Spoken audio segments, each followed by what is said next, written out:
শোনেন, কলব যদি পরিষ্কার না হয়, ওই মানুষটার কাছে তার ঘরও নিরাপদ না, ওই লোকটার কাছে তার সমাজও নিরাপদ না, ওই লোকটার কাছে কোনো দেশও নিরাপদ না।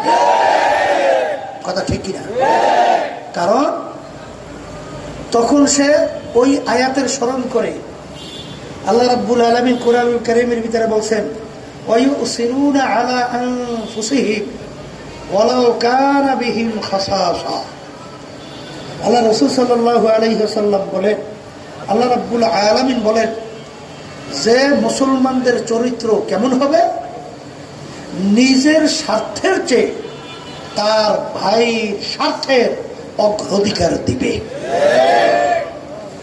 যখন কেউ এইটা শিখবে যে আমার চেয়ে আমার ভাইয়ের স্বার্থের অগ্রাধিকার, সেই মানুষটা যদি একটা সমাজের পরিচালক হয়, তখন তার মাধ্যমে মানুষ আরাম পাবে না কষ্ট পাবে? তার মাধ্যমে সমাজ সুন্দর হবে না সুন্দর হবে?